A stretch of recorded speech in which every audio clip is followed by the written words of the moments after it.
Hello, I'm Severin Suzuki speaking for ECHO, the Environmental Children's Organization. We're a group of 12 and 13-year-olds trying to make a difference. Vanessa Seti, Morgan Geisler, Michelle Quigg, and me. We've raised all the money to come here ourselves, to come 5,000 miles to tell you adults you must change your ways. Coming up here today, I have no hidden agenda. I am fighting for my future. Losing my future is not like losing an election or a few points on the stock market.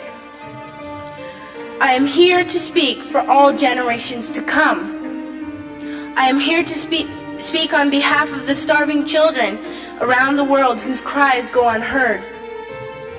I am here to speak for the countless animals dying across this planet because they have nowhere left to go. I am afraid to go out in the sun now because of the holes in our ozone.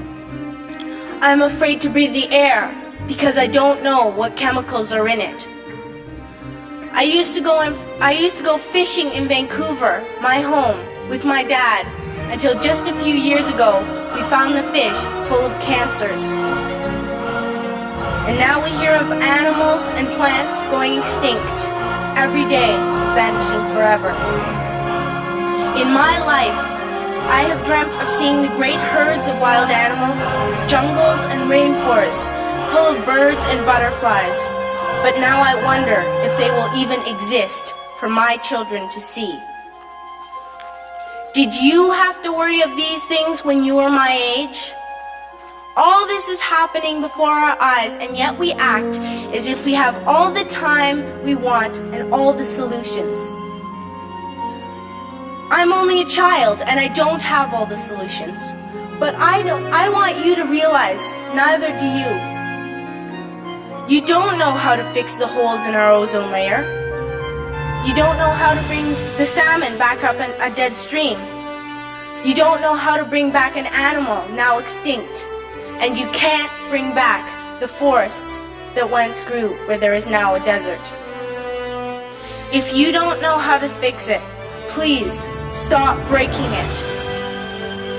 Here, you may be delegates of your government, business people, organizers, reporters, or politicians, but really, your mothers and fathers, sisters and brothers, aunts and uncles, and all of you are someone's child. I'm only a child, yet I know we are all part of a family, 5 billion strong, in fact 30 million species strong, and borders and governments will never change that.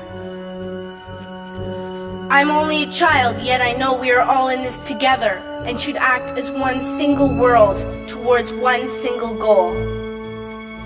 In my anger, I am not blind, and in my fear, I am not afraid of telling the world how I feel. In my country, we make so much waste. We buy and throw away, buy and throw away, buy and throw away, and yet northern countries will not share with the needy. Even when we have more than enough, we are afraid to share. We are afraid to let go of some of our wealth. In Canada, we live the privileged life, with plenty of food, water, and shelter. We have watches, bicycles, computers, and television sets. The list could go on for 2 days. 2 days ago, here in Brazil, we were shocked when we spent time with some children living on the streets. This is what one child told us. I wish I was rich. And if I were, I would give all the street children food, clothes, medicines, shelter, and love and affection. If a child on the streets who has nothing is willing to share, why are we who have everything still so greedy? I can't stop thinking that these are children my own age, that it makes a tremendous difference where you are born. That I could be one of those children living in the favelas of Rio. I could be a child starving in Somalia, or a victim of war in the Middle East, or a beggar in India. I am only a child, yet I know if all the money spent on war was spent on finding environmental answers, ending poverty, and finding treaties, what a wonderful place this earth would be. At school, even in kindergarten, you teach us how to behave in the world.